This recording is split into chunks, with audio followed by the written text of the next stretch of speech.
You ready to dig into this thing? Oh, I'm ready. I got my blades out. I'm ready to cut a. Welcome to this episode of the Prestige-ish Media Podcast. I'm your host, Craig Lake, and with me is someone who is always building bridges and not walls. It's Dan McNair. Dan, how are you this evening? I'm about ready to jump off a bridge, is how I am, Craig. We are here to talk about Stranger Things, Season 5, Episode 7. I will say, obviously, last episode, I had seen this episode, but I was not talking about it.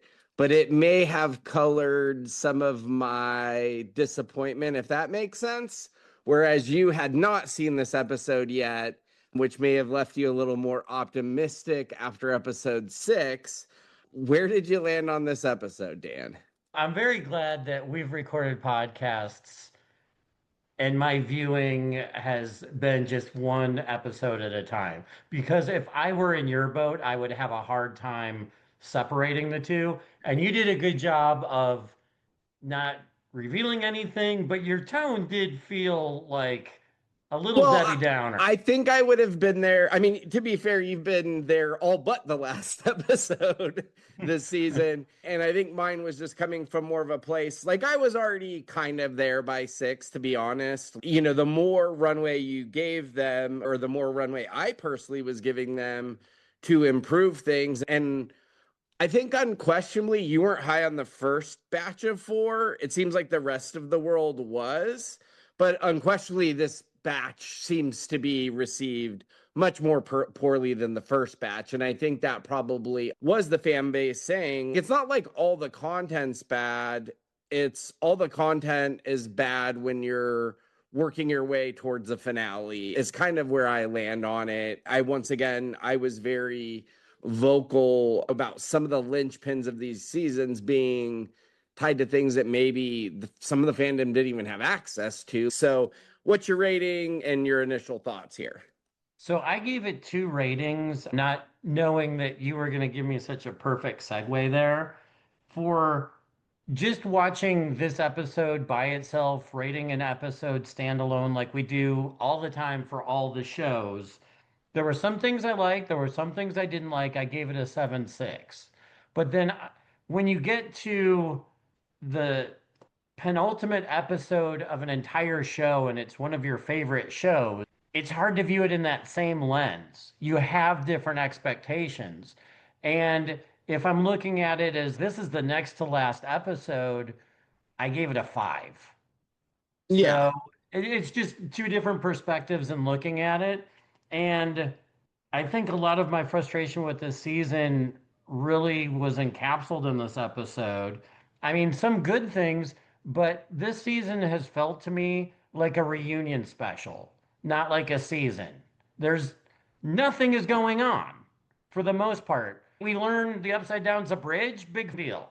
So I'm going to have a bold statement that I'm just going to lead it off with here. Season 5 is worse than season 2. Yeah, and I don't feel that way yet. And we haven't seen the end of it. I But may be a little premature. but waiting it, I mean, the stakes are just so different in a last season versus a season 2. You know, we talked about some Game of Thrones comparisons last year, and I would just like to say this about Game of Thrones. I mean, they were churning out a season about every 18 months on the Yeah. high side. And I think it was always closer to 10 episodes, and the last 2 seasons got a little shorter, but some were longer episodes.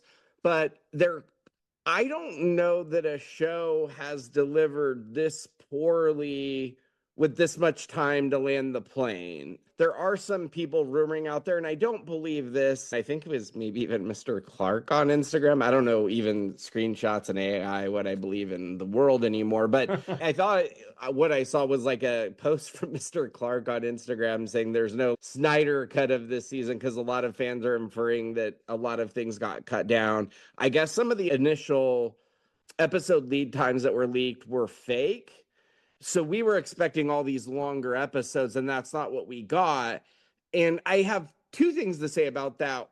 One, I would think it would help under normal circumstances. When I originally saw that, I was like, I don't know how they're going to tie up the last season. So I'm glad they have more time to do it.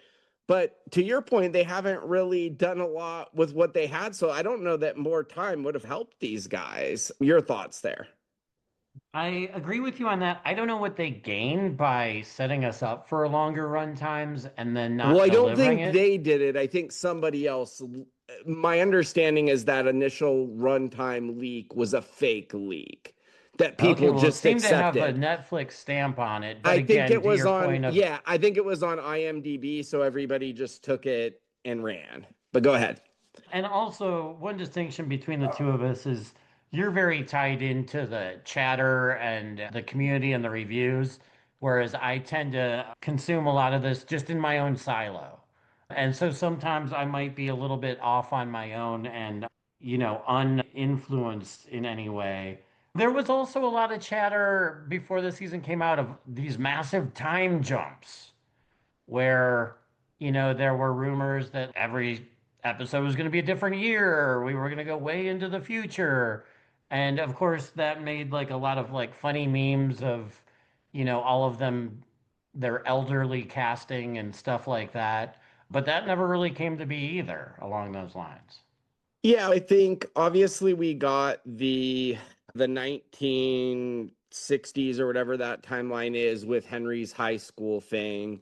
So I think that contributed to some speculation.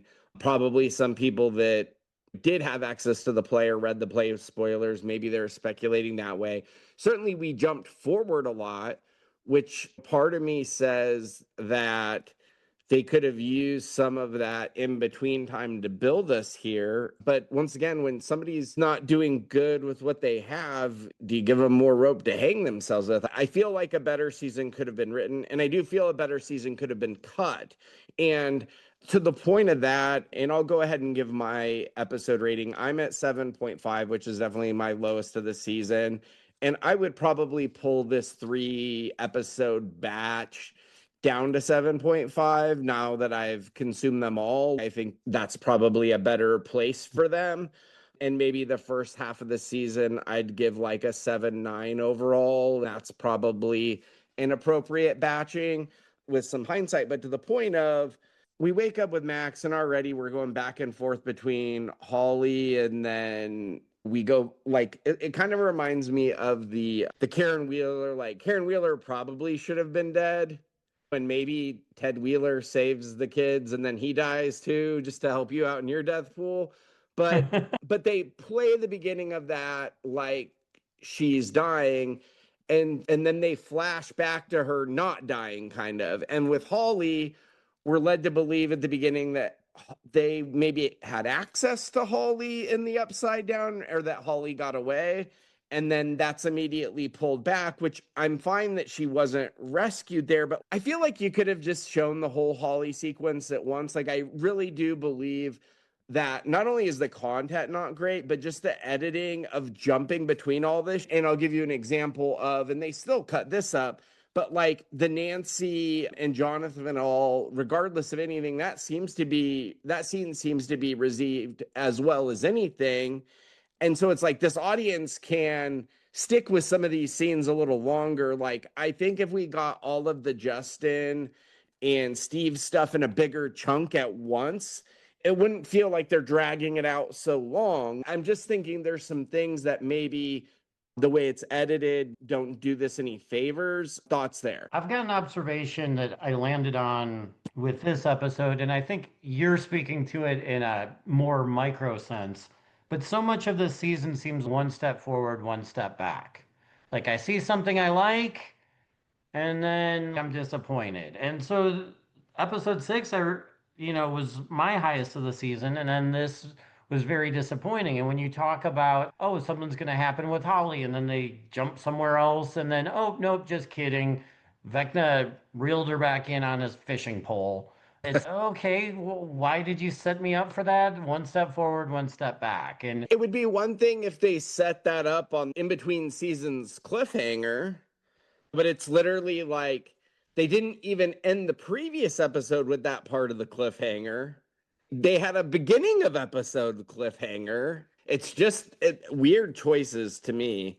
So I think they really wanted that like Flash versus Superman race at the end of the episode, last episode with Max and Holly racing to their different dooms. And we'll get into it, but like, I'm baffled that on the other side, you see Holly with a meat tube full of goo. And Max is like, who was to know that she'd end up in such a bad situation on the other side? So, yeah, I don't know. There's definitely challenges here. I'm still looking forward to the finale. I'm glad we only have a week or less than a week really at this point to wait, because one way or another this is going to make us all feel as a community a certain type of way. I will say I think this will age better than it's landing.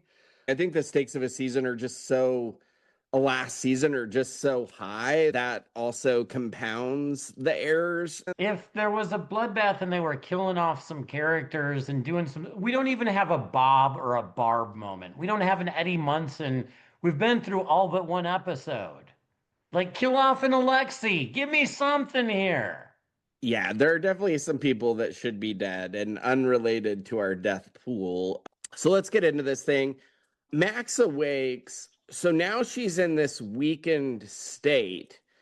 So kind of funny, but I guess her part to play is 11 gonna drag her into her mind in this last part somehow? Is this a new part of Powers? But I mean, the theory is that Max kind of knows Vecna's innards so that she can help them, but she really hasn't been to the abyss. She's only been to the middle dimension, which is, or the wormhole, which is what we've known as the upside down, and his dream world, because his dream world isn't the abyss.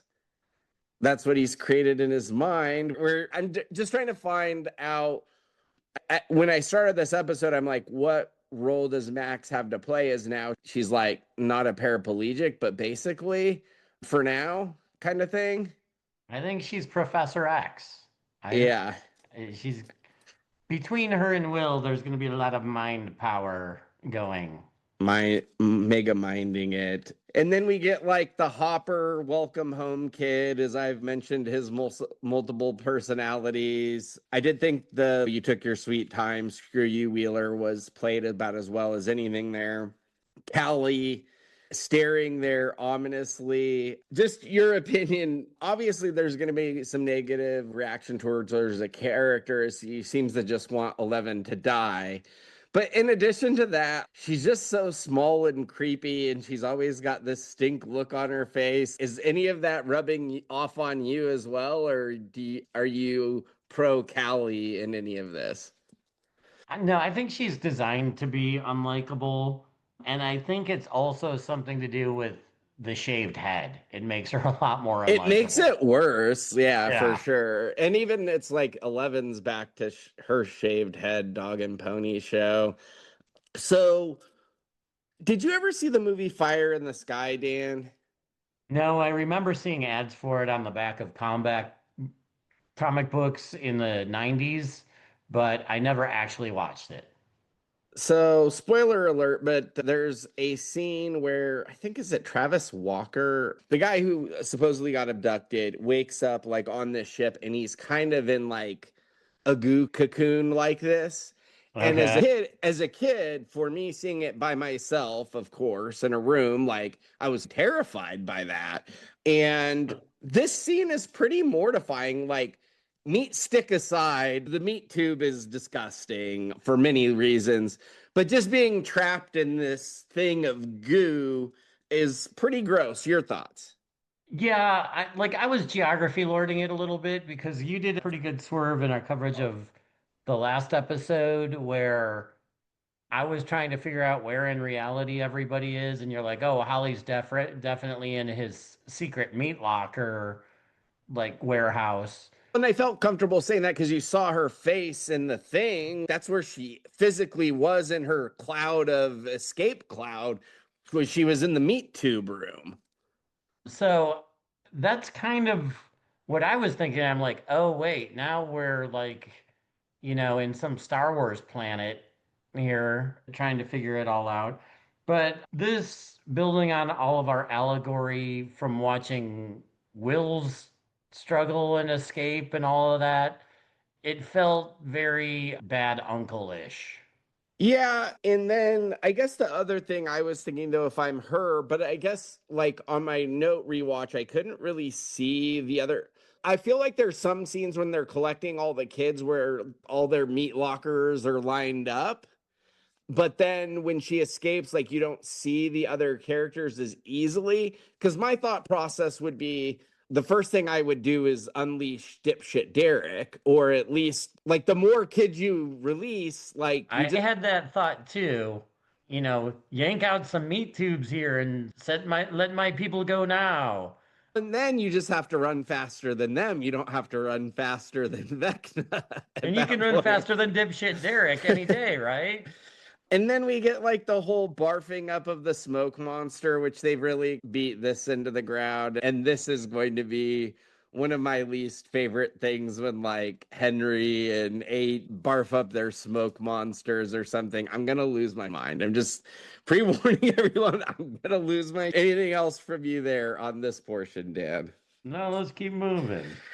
So Nancy and Jonathan are still in the goo room that is now hardened. The goo has hardened. As So goo does. Jonathan did not get the washcloth soon enough. The goo lord over here. Dustin and Steve break through another wall as Jonathan could not break through a door.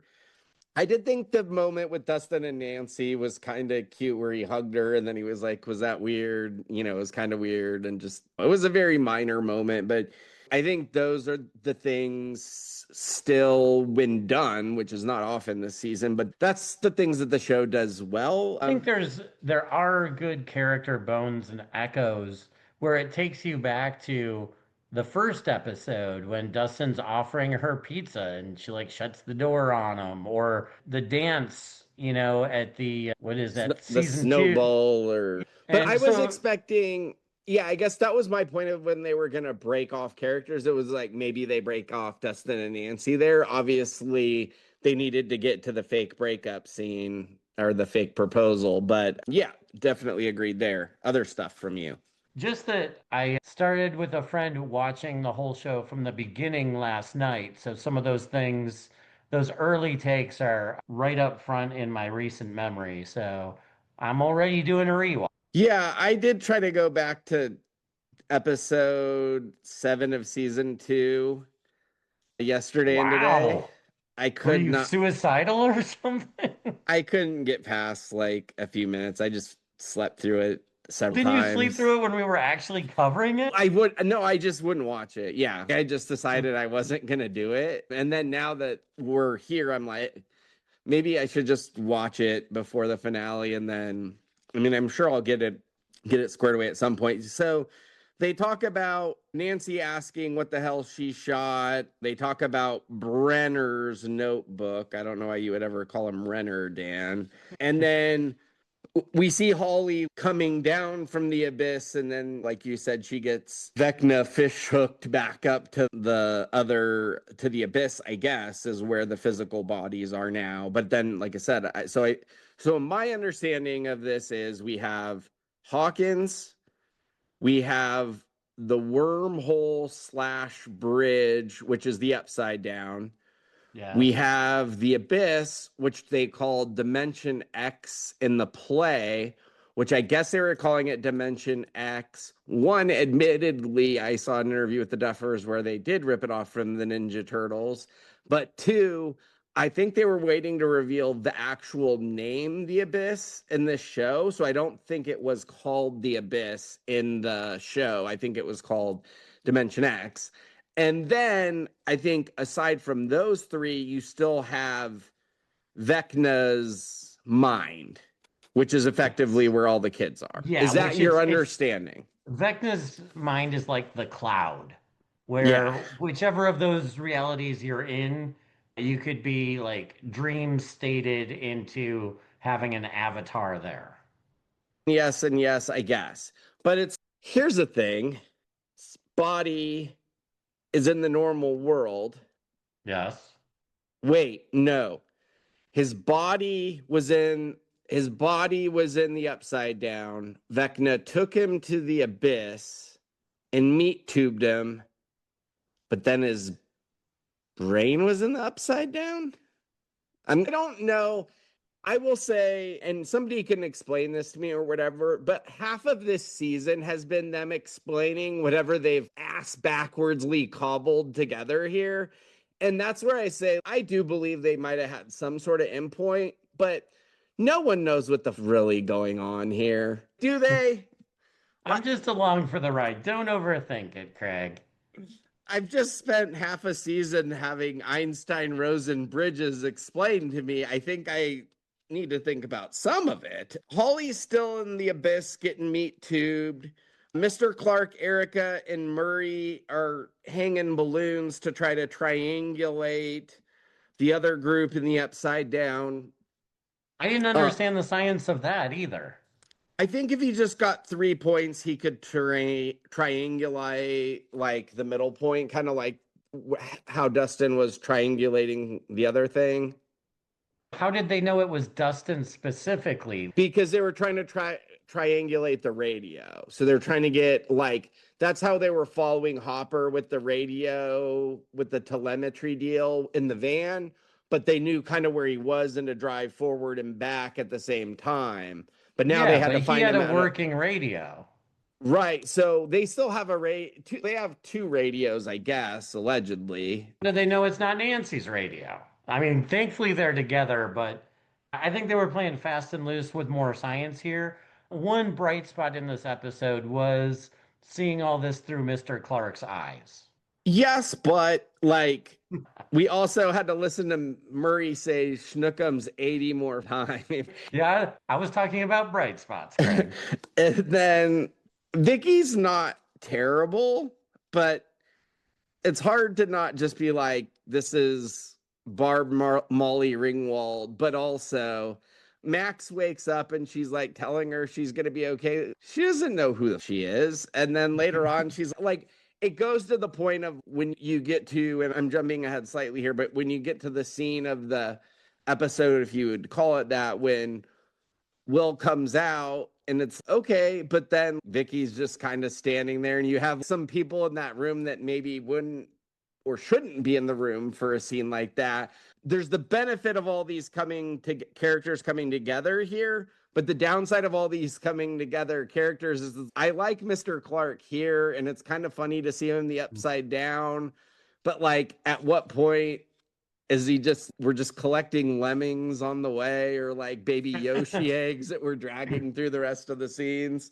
Any other Stranger thoughts Things there? Pokemon. Yeah.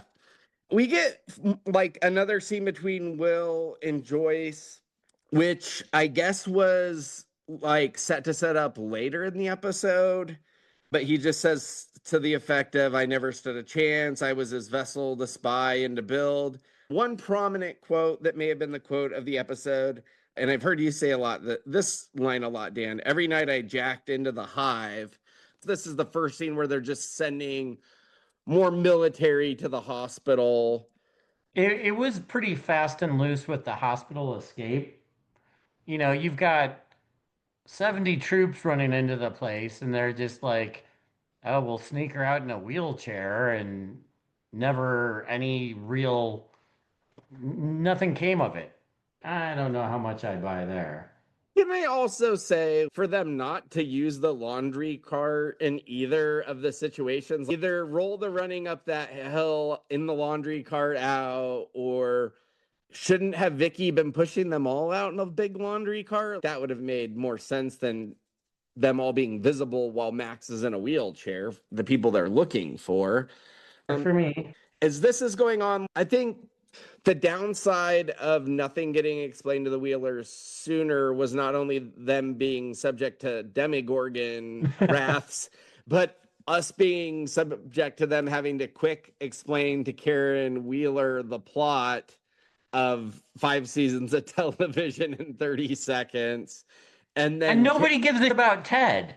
And yeah, nobody gives a about Ted. And Karen Wheeler, who is first, very adamant she's going to go, just kind of accepts all the premises. And Vicky is the one that convinces her that she needs to go back to her room because she is a valued member of the medical community slash volunteer candy striper. I did think Mr. Clark being in the upside down. Oh, they're trying to undo first they're trying to figure out where Dustin or whoever is because he can't triangulate it exactly. He could only get to the area, but they didn't tell him that it wouldn't be the exact area because it was the upside down. And so then there was like oh, you didn't tell him kind of thing. And so to your point, I do think the Mr. Clark stuff worked well, but we've also seen him for 5 seasons. So he's got a little bit more built-in credibility, I think. Yeah, and just an odd thing with my rewatch, I don't know that Mr. Clark and Hopper have been together since the first episode when they're searching for Will in the woods and he references Sarah, his daughter, and one of the other townspeople has to be like, Sarah's dead. Yeah. Other than Well, the jealousy about Joyce going to him about the magnets, like there hasn't been a lot of Mr. Clark Hopper stuff. but he did just bang the librarian who Hopper banged in season 1. So there's that Ah, for you. We get a holy minute between Max and Erica. And then we get we found Holly, but we didn't find Holly. We get that dog and pony show somewhere. There was a call out. Some people are mentioning online of I heard the Steve Alford call out, but I didn't hear the first part of it, which I think they were talking about Reggie Miller and Steve Alford. And Reggie Miller had just had his NBA debut, but it's like the security guys that were watching the cameras were talking about Alford, which I recognize Alford because I think he was the former coach of the New Mexico Lobos more than knowing him as a player, who our Vegas college team played a lot. But yeah, just kind of interesting. There's like a Stranger Things meme about how nobody had mentioned Larry Bird. So just thought they at least covered some basketball there. So I guess there is a positive here, especially for you who didn't like the way season 4 ended, which is like everybody was working together but apart. Did you appreciate that everybody reunited finally? yes, I did the bigger group and all the different dynamics within that. And I did enjoy some of how I think they tried to explain to both Nancy or Karen Wheeler and then Mr. Clark about how Holly was underground under the steel plates, but not pancaked. Yeah, that would make more sense if you didn't understand what it was, or I guess they think people got. The plates that they showed in the first episode, like I had to figure it out a little bit myself.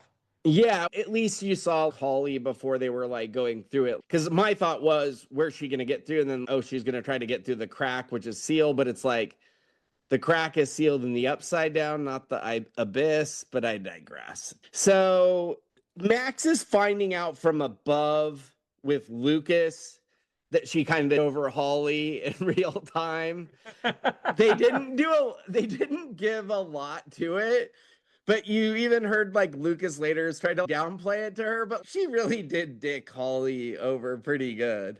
What was she gonna do? No, I get it, but she's still at this point.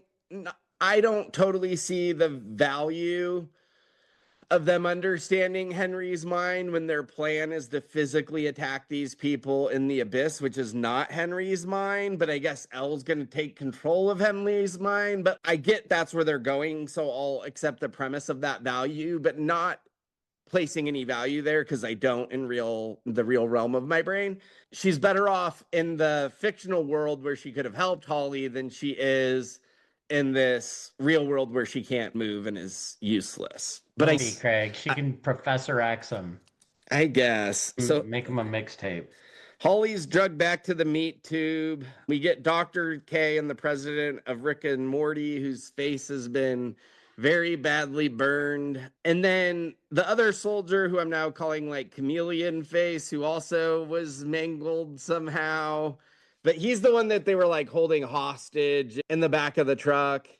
I think so, yeah. Can I also say, and if this is a finale spoiler, and I guess because the show's been so well written, but they hid that Humvee in the second episode that they never used again. Like, I guess are they gonna use it when they fall from the abyss? But I guess my point is like there do seem to be a lot of things this season that while there may not be like a Snyder cut, it does seem like maybe some things aren't quite all together Well, as they you get should like the be. spyglass that's very well placed and explained, and then you get the magical hearse that pops out of nowhere that has no explanation. Right. Which, why did it have to be a hearse, or why did it have to be anything? Or I don't know. Maybe it was a Ghostbusters call out. I don't know. So we did get the whole like send it to the Russians deal. The monsters would be in Moscow by now if you hadn't everything up. I know you had mentioned Kay being Brenner's ex-wife or mom or sister or brother. I'm gonna go with sister because Okay. what else makes sense at this point? Why does she like I'm just trying to figure out how you explain and or use this character in the final episode with any value at all.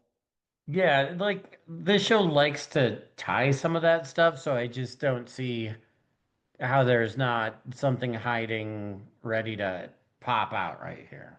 Speaking of popping out, we get Will and Max talking about Sorcerer. Now, my question was, and I thought maybe in that last scene he would introduce him, when were we getting to see Nate in this thing? Who's Nate? You kept saying that Will was innate, and I thought at some time we would get to meet him, but alas, not yet. That reveal's coming soon. I thought that's how he got That's his. that's Will the college years. I thought Nate was the one that coined him the sorcerer. Speaking of, we No, do then he would be a wizard because he'd be working the wand. somebody's working the wand. So we do get another Jimmy Fast Hands reference as Lucas is trying to explain to Max what's happened in the in between. I love how they're trying to explain to all the characters the things that we actually know, but they're not But the things explaining. we don't know, there's no explanation. Yeah, not doing a good of explaining that stuff. My note is Max rightfully feels guilty. We get Dustin, who they don't call it an Einstein Rosen bridge, but I think that's what the wormholes are called. I was like blanking on it last episode when I was describing what I had seen on Skinwalker Ranch. But anyway, he goes through this and the exotic matter, and we finally get the Abyss name, which comes from D&D. So that leads me to believe, once again, like in the play, they knew all along they were going to call it the Abyss. They were just calling it a fake name because they didn't want to reveal it till the show revealed it, which I don't totally understand that either, but I digress. Doesn't feel like a big reveal to me, really. Yeah. We do get that. I'm trying to understand this. So 11, when she originally did Henry, created the wormhole? Question mark? No, Because that's where we're led I to think she believe. opened the rift. I think it was already there. So she opens the rift, but he ends up in the abyss because that's the world that he's like walking in that we thought was the upside down, even though it does look like the upside down from last season. But I think the thought is he was banished to the abyss. And then Brenner made 11 find Henry, and somehow that brought him back down. Yeah, it seems like somehow Elle is to blame in all this. But in my timeline, Vecna grabbed Henry way back when. I think at this point it is fair to blame the barbers in Hawkins at this point. But wait, okay, so Elle did shoot Henry out there when she was really small in the Rainbow Room. Right. And he says he woke up in this area that he wandered for Okay, because eons. I'm thinking more like older Elle when Brenner was running experiments on her. I kind of forgot about the season 4 revelations of Henry being involved. Yeah. So I think she originally banned him to the abyss. And then whenever he hadn't even tried to come back, she was trying to close the rift, was like the first season, but she was just trying to close the rift between Earth and The Upside the Down. upside down, not knowing about the abyss. So glad we got that straight. Don't overthink it, Dan. So he's allegedly grooming these children to amplify his abilities to move worlds and draw the worlds together as one, which a tiny hole in it is going to kill everyone and everything. But now we're led to believe that if they're just going to draw together, I guess, but okay. Quote, maybe another quote of the episode from Hopper, certainly one of his finer points of the season. He says, I hate all of this. Holly's back at Henry's house. Henry explains to the kid that Max was the monster in disguise. We understand that Derek's no help because of how Henry's used his parents to threaten him, his parents and his sister. Is that kind of what you picked up from all of that? I think that's part of it, but I think he's waiting to show his hand. I I think he kind of wants to see how all this plays out. And Holly's like desperate. She's in an extreme situation, and he can be help to her, but he can't really reveal just yet what he knows and how he plays into it. Yeah, that's fair to say. I would say be careful showing Vecna your hand regardless at that age. But to continue, I did think as they were going through the plan, I really don't like you were kind of complaining about, I felt, and I may be reading this wrong or misappropriating you, but I felt like you were kind of down on all the explanations of the first episode. But that was before a season of explanation. Everything has, like, all they've been doing is explaining things the whole season. But there have been some high points. So obviously, although maybe taken too far, like the Tom, Dick, and Harry thing with Robin was written well. And in this part where Hopper's going through his plan to like kidnap a pilot, and Robin was like, another kidnapping plot. Love it. I just, for some reason, that like made me laugh in the middle of my cry through this episode. Also, obviously, the other real line of the episode when he said, just fly through it, and he gets too big to fit. And Robin says, Steve hears that all the time. I think the only killer of that line, I think Steve's reaction, I would have written that differently, and I don't know what the line would have been or how. But It would be like a high five. yeah, Like, he yeah. poured like a wet blanket on it, and I didn't think that was the right comedy move there. But it was the I line think of they the just needed to episode. work in Murray. Oh God. He should have turned to Mr. Clark and says, "Is that how it works, Snookums?" or something like that. If I hear Snookums one more time, I'll kill Murray myself. I don't care Well, what and kind just of like the judo he attitude and knows. inflection that they have to impart him with, it's too much. It's too No, it is syrupy. has gone too far. So we get this fly or die mantra.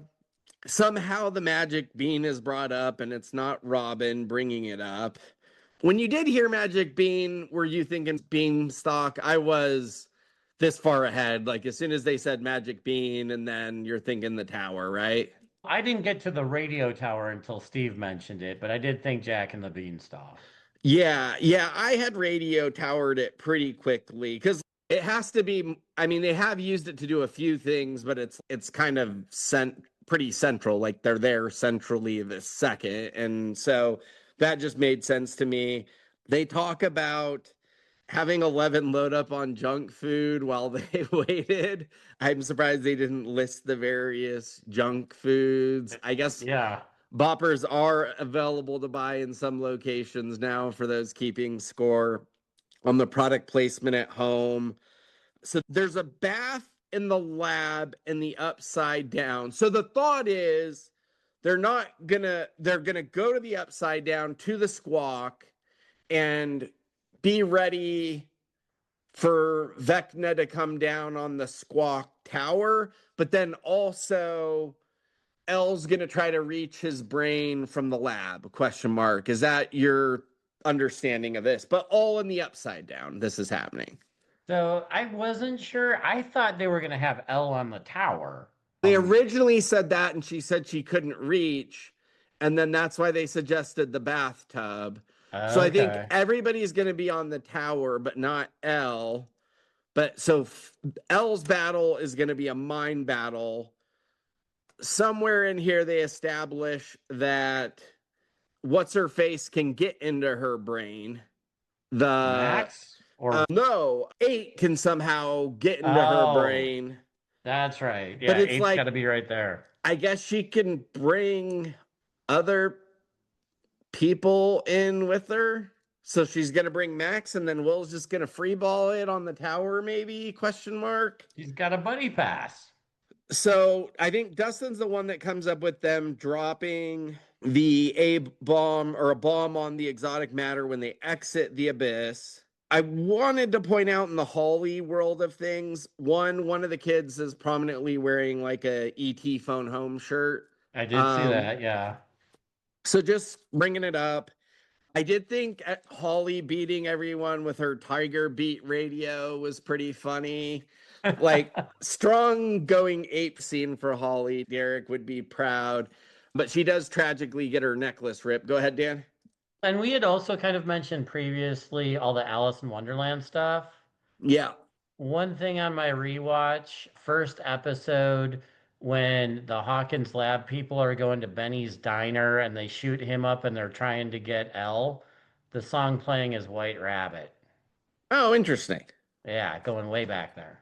So we've got some sort of one more crawl. I think it's Bradley's. I think it's Bradley's big boy, but I've got it listed as Bob's, or Bradley's big buy, but I've got it listed as Bob's big boy truck. Eventually, it's going to be 8, 11, and Will somehow together, I guess, and Hopper's following them to make sure 8 minds are P's and Q's.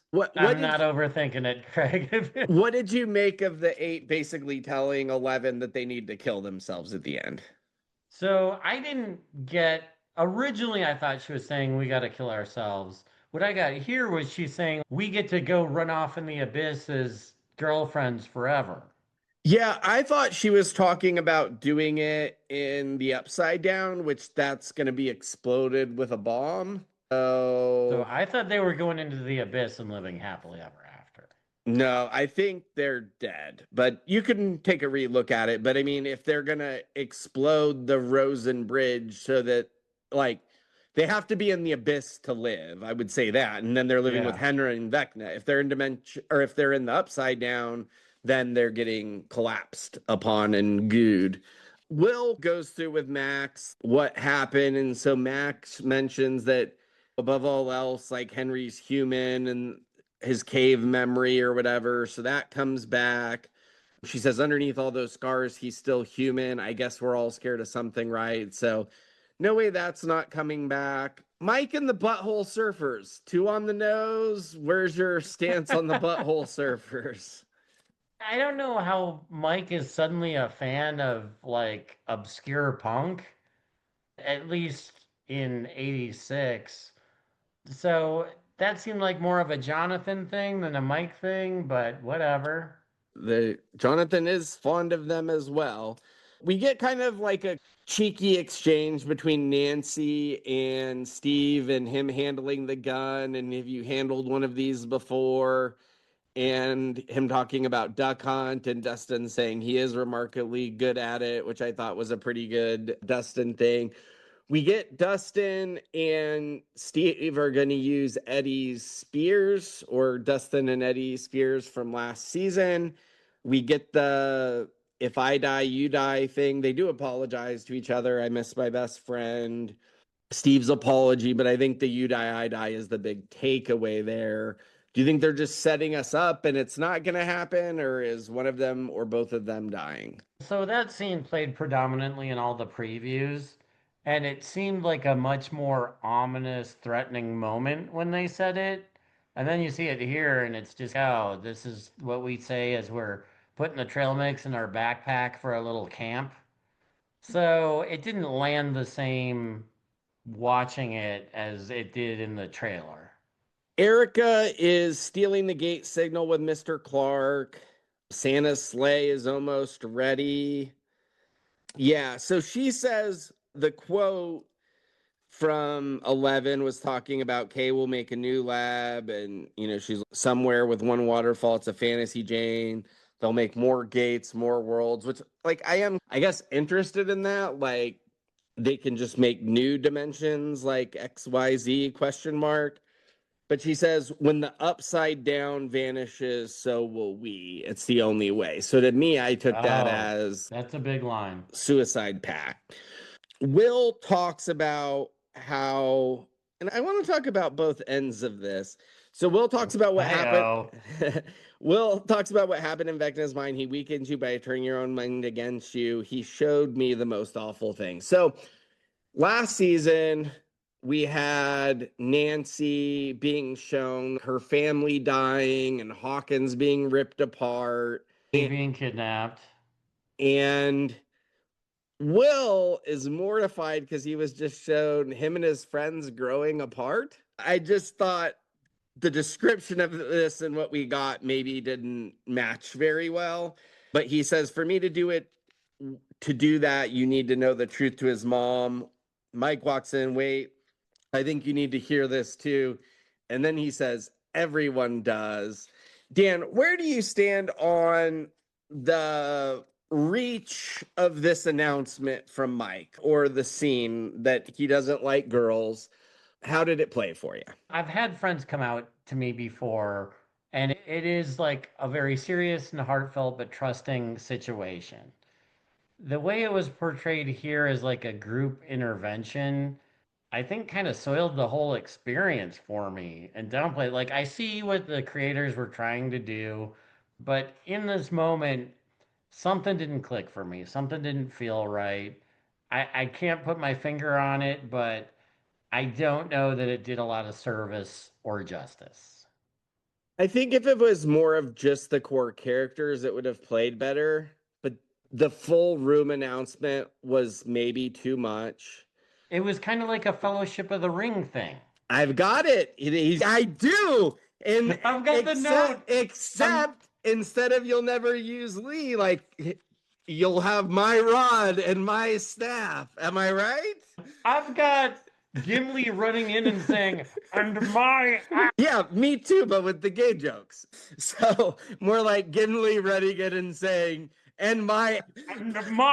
Yeah, and once again, he's describing being shown all these horrible things, but it's like, we drift more and more apart until I'm alone. I'm like, buddy, that seems like my life right now. I gotta be honest with you. That's not what makes me afraid of Vecna. Maybe the meat tube in my gullet filling me with smoke monster. That is way more mortifying than my day-to-day life. So yeah, one more crawl. Anything else on this? So I looked up if the Duffers were gay, which I guess they're not. Some of the criticism is like, gay people are saying that he's like not doing it justice. But I guess my thing was like, if this was their way to Norm Macdonald come out on Larry King, or if this was more personal to them for some reason, I didn't want to be so critical of it, I guess is my point. Like, I didn't know if it was like a Wachowski brothers, sisters type of thing, or I didn't want to be critical of it if this was something that they had to get on. If they had to get it on film for some reason, but it would have had to be personal for them, because even a friend doing it this way in the second to last episode of a season of television, like, they should have just ripped the Band-Aid last season if they were going to do this, because everybody had to go through this for sure last season. And then everybody said he was gay the whole time. And Jonathan knew way back then. So it's not like news to him, but I'm picturing Mr. Clark sitting there. What the did I get into? I got to get back to the librarian. I didn't ask for any of this. Yeah, no, and it is the like reach and scope of the people that are in the room, and it's getting rightfully, I feel like, roasted, not because he's gay, not because of homophobes, which I'm sure there is some of that, but it's just weird. And I did mention this when we went through season 4, that season 4 was written at a point, like, I feel like we're on the end cycle. I hope, please, dear God, where everyone has to be gay. Like, obviously there was this period of time where in culture, this, I don't know. I think we're on the back end of this playing well. The post Kathleen Kennedy era. Yeah. I mean, I think you're seeing some backlash to it. I mean, you and I are both young enough to remember it was a big deal when Ellen came out on TV in like 1997 or something. But at this point, it's just not. And I get the time frame. Okay, I get it. But we all don't live in that time frame now, and so Once again, I think if they would have just bit this off last season, because everybody knew it was coming last season, or bit it off earlier in the season, but we're literally like, Why are we all biting things off and coming? we're at the penultimate moment before the finale. And everybody's, And wait, stop. We got to all talk about I'm homosexuality right now. I'm gay. And it is kind of like, kind of everybody knew, right? Most of them, Mr. Clark didn't know. like Mike might have been surprised, but a lot of them knew, and that's been my experience in They mentioned it in the first episode. most come outs in my day. And I'm from Lonnie knew. I'm from Lonnie knew way back when. I'm from a different time than you, Dan, but from where I land, we know most of the time. We know. All I right. think it's funny how we're on the other end because every show we've covered for the last 2 years has had this, except It Welcome to Derry. So now you're in the clear and you're declaring. No, I think the response to this is why we're nearing its end. And that's why I didn't feel like there was a whole, nobody listened to it but me, but Rockin' Robin podcast about her gay journey of escaping to be gay in France or something that didn't happen. I'm unsure, but it seemed like a different place and time. People just, they're like, okay, we get it. We knew the audience knew 3 years ago for sure.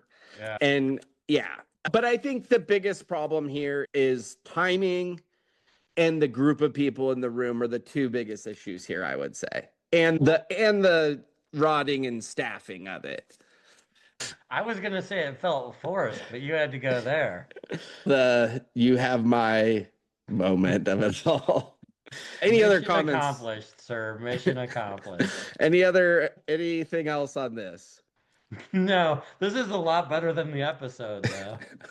So we've got one more crawl. Nancy's in her perm wig, shooting people from the top. Hopper shooting out a side hole. This is the real big question. So Will puts his hand on Elle's shoulder and says, ready. Does she say Freddy or ready? Oh, I thought it was ready.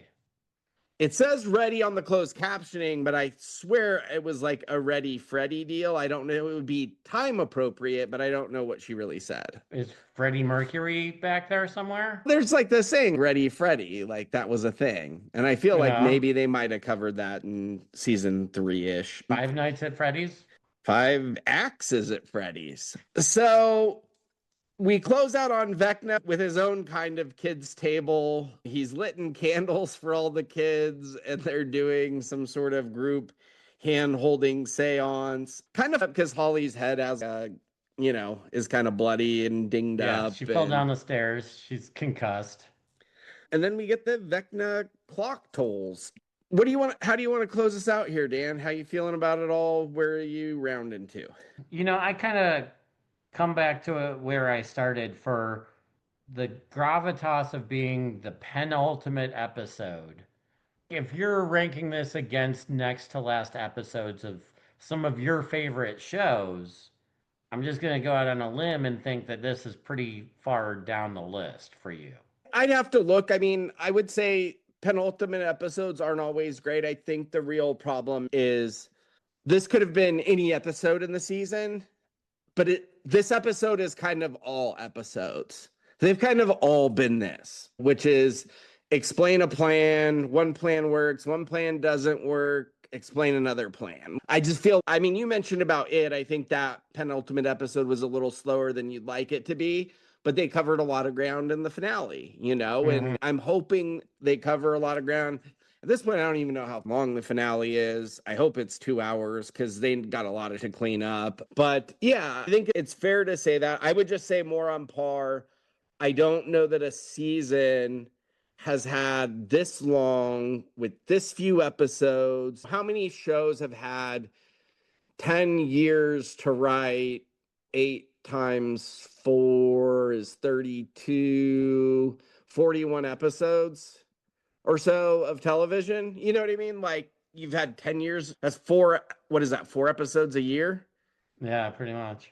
I mean, God, you'd hope you could land the plane with that. They had, what, 3 years for this? I mean, they had to have had at least a year in the writing room, and they were busy writing a side play is the problem. I mean, they're busy launching a London Broadway production. And I did hear, I always forget the name of it, but I think it's like the Ringerverse podcast, but they actually had mentioned, kind of like I did, how wild, and I hadn't listened to theirs till we had recorded ours, but they had kind of mentioned how wild this whole play thing was. Like, this is something you do after the show.